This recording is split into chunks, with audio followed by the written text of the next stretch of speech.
Residents in the city of Tehran, a city of over 9 million people, reported last night the heaviest bombing they've seen since the start of the war, and that's continuing into today. President Trump says we're winning. Are we? We're definitely breaking a lot of things inside Iran, but the definition of victory is yet to be clear.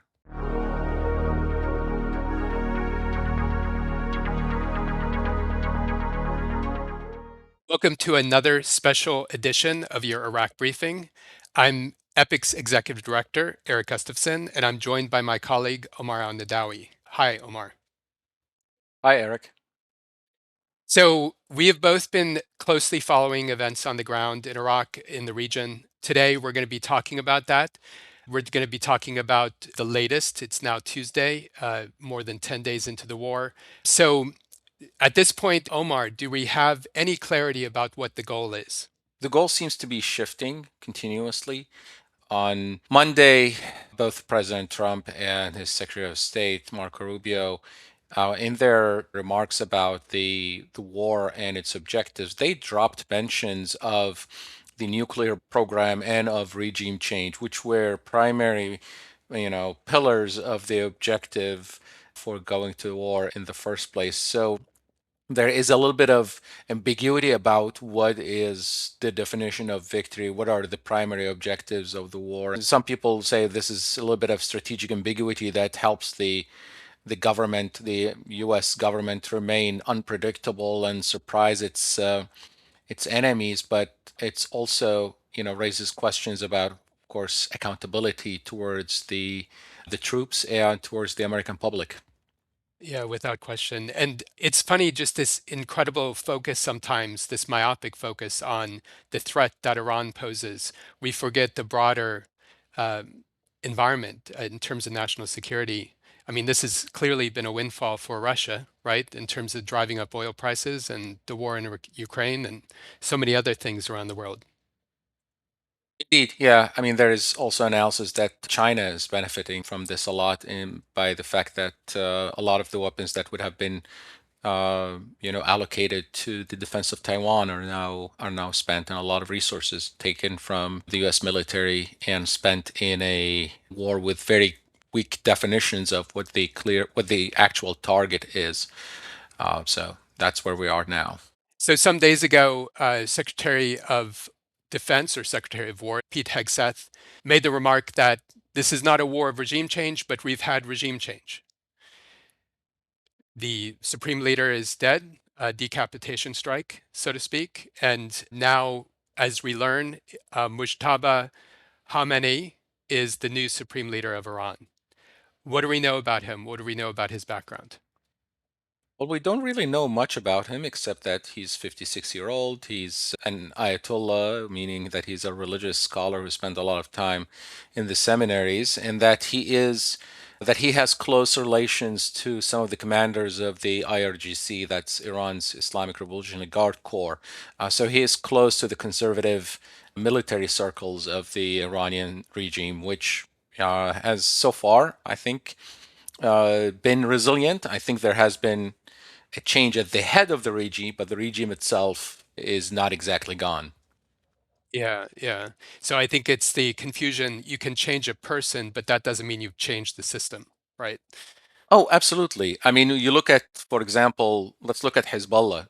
It's been 18 months since much of Hezbollah's leadership has been killed, and then starting with Hassan Nasrallah, but the organization continues to operate, still lobbing missiles at Israel. So we're only 10 days into this war. I think the removal of Ali Khamenei is not necessarily going to lead to the whole thing crumbling down. I'm glad you mentioned that in terms of what's happening in Lebanon with Hezbollah. We're getting reports of over 700,000 people have had to flee their homes because of the violence.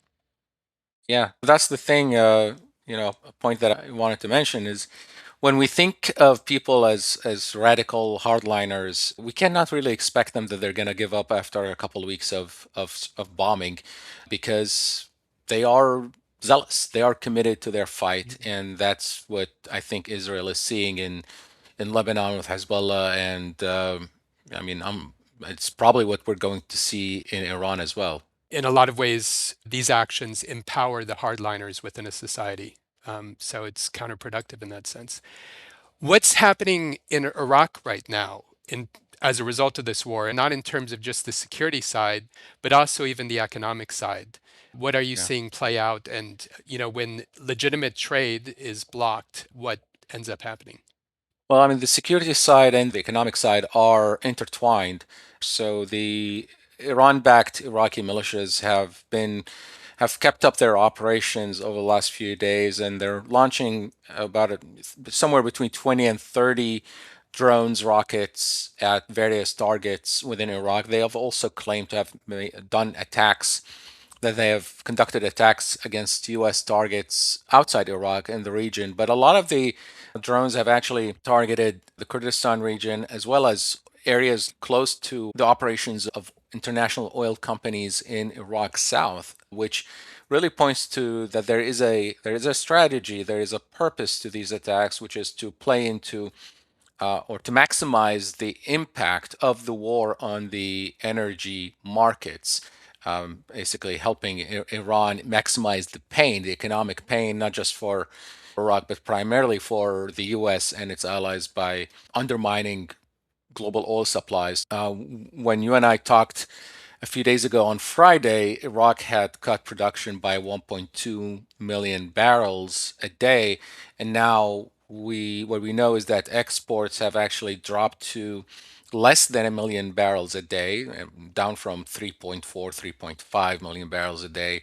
So Iraq has really shut in a lot of production that is destined for exports. All of that has been shut in for the most part, and the production is mostly limited to feeding the Iraqi local refineries in order to keep fuel supplies going for local consumptions. But for exports, it's basically has come down almost to a halt.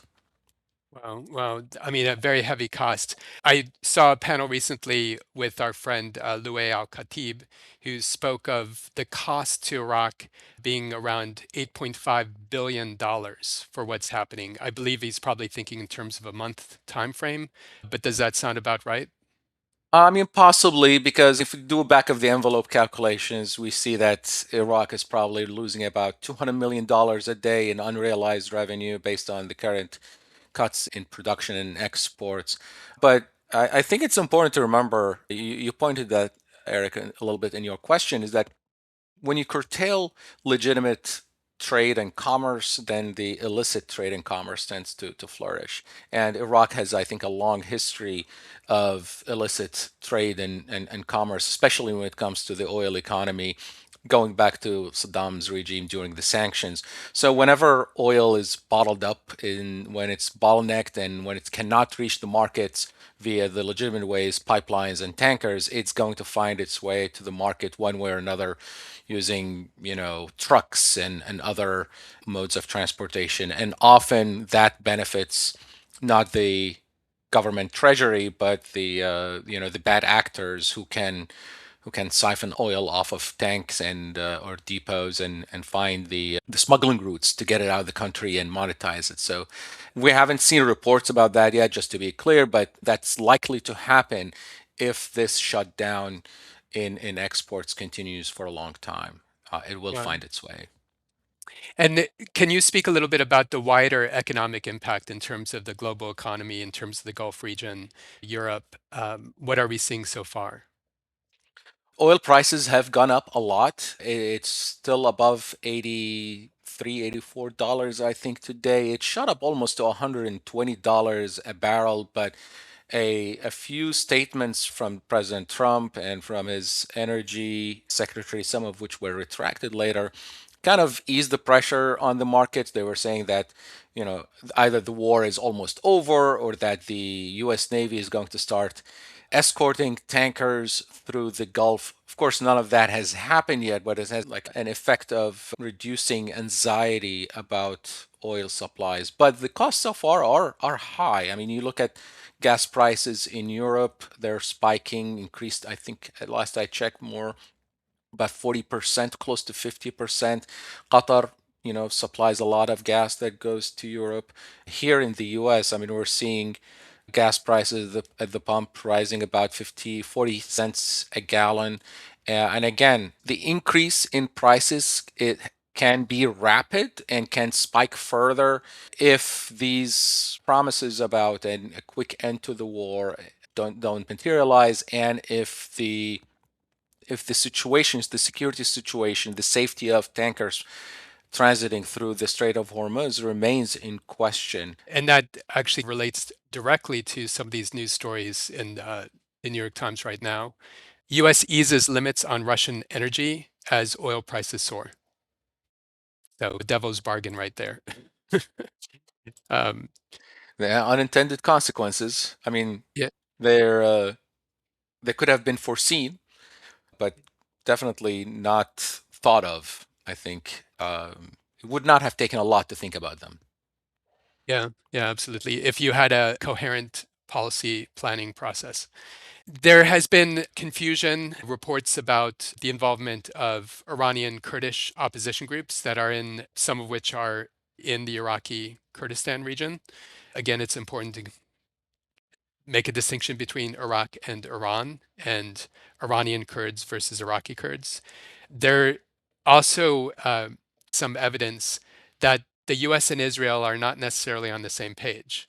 Can you speak to some of these recent developments?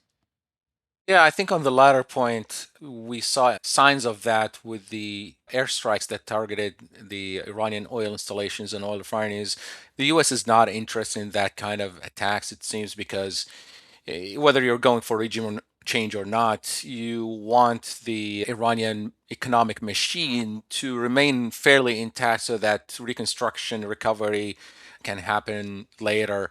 But it seems that the Israeli Air Force conducted those strikes without coordination with the U.S., leading the U.S. to express discomfort with Israel's move. Turning to the question of the involvement in the war by Iranian Kurdish opposition groups, that also seems to indicate a some impulsive decisions being made, because at the beginning of the conflict, President Trump spoke with Iraqi Kurdish leaders on whose territory some of the Iranian opposition Kurdish groups, are based. And there were reports that the U.S., with encouragement from Israel, was trying to get these groups involved in crossing into the border into Iran and helping bring down the Iranian regime. Of course, those reports raised a lot of anxiety about what this would mean for Iran's future,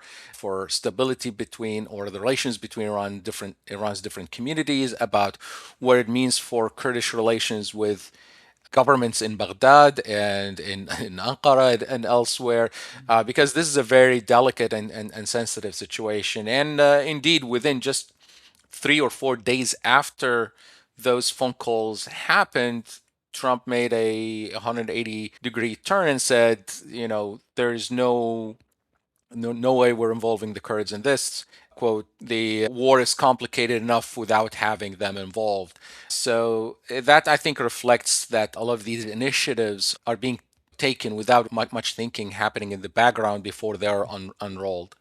So that was a flash in the pan. Yeah, yeah. No, and I want to give a shout out to NPR with Jane Araf and Leila Fadel, who are in the Kurdistan region of Iraq right now, and they've been doing some great interviews. It's just reminds me, reinforces, drives home this message that proximity matters. So, Yeah. when we're an ocean away and we're making these decisions, waging wars, and there are people actually in the region, including those who have responsibilities of governance and maintaining stability and economies, maybe listen to them. Yeah. Maybe Yeah. take their, what they have to say into consideration. And also, I think it does raise some questions about how the U.S. approaches, the question of sovereignty for Iraq, don't you think? Absolutely. Oh, I mean, 100%. I mean, I can underscore a few things to consider in terms of Iraq's sovereignty. I think that that was something that had been articulated by previous presidents, the importance of strengthening Iraqi sovereignty. It would be great to hear that more coming from the current White House. I'd say that there's four things to think about. One of which you and I have written about, and that has to do with energy sovereignty. Right now, Iraq is still dependent on some energy coming from Iran. People don't realize this, but I lived in the city of Sulaymaniyah for over a year. I think at points, sometimes 30, 40, 50% of the power that the city was using at any given day was coming from Iran. So this is an ongoing challenge in terms of Iraq's sovereignty over its own energy needs. The loss of control of Iraq's airspace. This war is being waged right over their heads. The foreign governments, the idea of foreign governments coming in and backing foreign rebel groups that are operating from Iraqi territory into neighboring states. That's, again, not recognizing the importance of Iraqi sovereignty and what that does for Iraq's own security.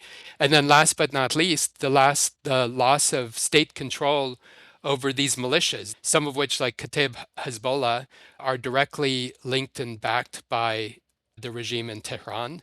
So these Iranian-backed militias. And what we've been seeing is they haven't been carrying out attacks against Israel, but they've been carrying attacks against fellow Iraqis, Iraqis killing Iraqis. It's a total breakdown of the fundamentals of state control over the use of armed force and against its own citizens. Yeah, well said. And, brings to mind another important point. Just before this war started, the big debate or disagreement between or quarrel between Baghdad and Washington was the appointment of the next prime minister and whether or not the next prime minister was going to be, someone close to the militias or not. And Trump had put his foot down that Noor al-Maliki cannot be the next prime minister of Iraq. Well, I mean, this week the Kataib Hezbollah brazenly declared that the next prime minister is going to have our stamp of approval and it cannot be any other way. So that's, an escalation in the wrong direction of this debate. Yeah, yeah, no, that would be terrible for Iraq. More unintended consequences. Yeah. So, I want to speak to this too, but I want to kind of put it to you first. Why do the rules of engagement and mitigating civilian harm matter in terms of the way the war is being waged against Iran, and also just the way the war has widened to the region, and just Yeah. the way that the US should start thinking about how it wages war? I mean, that's a good question. I mean, I think, some people seem to think that rules of engagement are a new concept that is, too woke and too weak. But I mean, in reality, rules of engagement are the products of centuries, really millennia of human civilization interacting with warfare and conducting warfare. The ideas within the rules of engagement are rooted in, in various religions and in the golden rule, treat others like you want them to treat you, and in various moral frameworks that us humans from our various backgrounds have adopted. But it's also really deeply rooted in strategic imperatives of war. Like, you want your actions in war to be economic and you want them to be effective towards achieving your goal. You don't want your actions in war to produce the wrong effects, to produce effects that can be detrimental to your primary objective. And having good rules of engagement that minimize harm to civilians and collateral damage and reduce unnecessary destruction are often good for your primary objective. I mean, Omar, I think you and I can speak to recent experience in terms of the Iraq War and how there was a fundamental change in terms of going in the direction of failure versus going in the direction of success when General Petraeus came in with the surge of military forces with a very different set of rules of engagement, where it was no longer as much about kill and capture the enemy or protect US forces. It now became more about protecting civilians. That was a fundamental change in strategy. And, we saw there were better results afterwards. Of course, I mean, that was a core, I think, element of the success of the surge that brought back Iraq on the to the right track for a few years before Nur al-Maliki trashed the place. Yeah, yeah, yeah. I mean, just to speak to this issue, it is very concerning. I mean, when there's a very big difference, I think, and I'm speaking, I'm was in the military just for a few years, so I don't necessarily count myself in this category, but there's a difference between kind of the armchair general or the Fox News pundit versus professional military, professional officers who have gone through war colleges.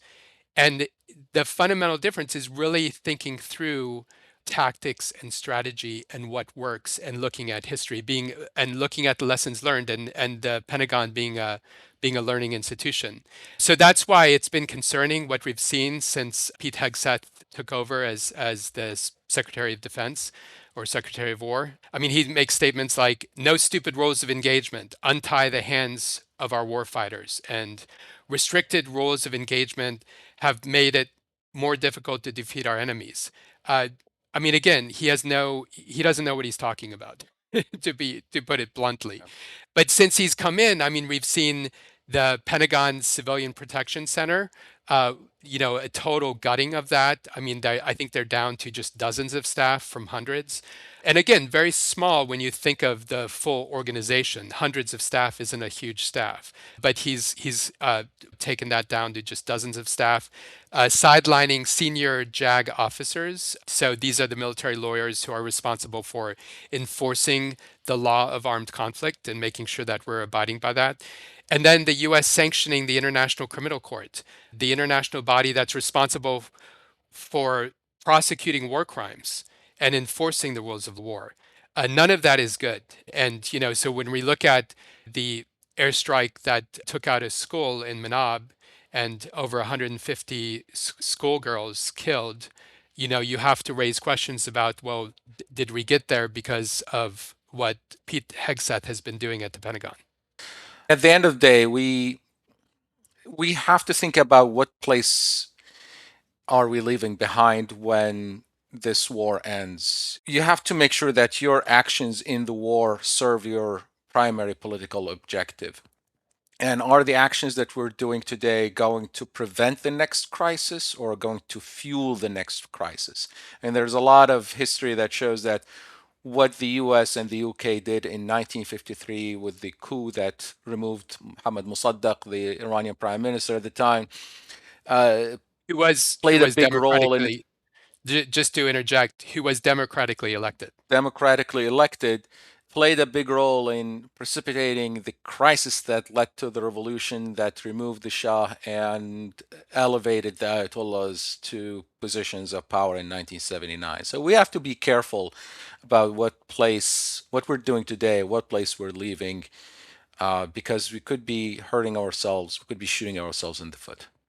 Yeah, no, absolutely. And I mean, again, going back to this, what we had said earlier, that all of this isn't happening in a vacuum.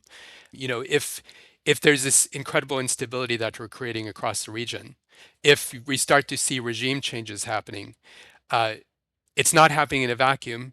Russia, China, others might also intervene, and we could see a series of proxy wars happening in the region, which would be disastrous.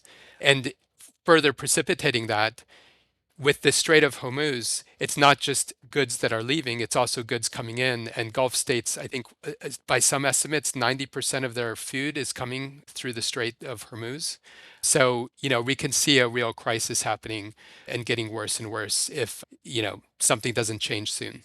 That's absolutely right, Eric. I mean, the risks are quite huge for not just Iran and Iraq and the US, but also the entire region and its surroundings. And again, the big question, the big problem that I think at the center of all of this is that there is no clarity about what the objective is. So we don't really know, is this going to take days, weeks, months without clear objective, without clear articulation of that objective and explaining the rationale of what is needed and why? All of this is going to be Operation War by Whim, as some are calling it these days. Yeah, yeah, well said. Well, that is it for today's special Iraq briefing. We will be coming back to you soon with the latest Iraq Security and Humanitarian Monitor. We'll be doing a special 2-week coverage. So you can subscribe to Isham through our website, enablingpeace.org. Be safe and well, and thanks for joining us. Maslama. Assalamu.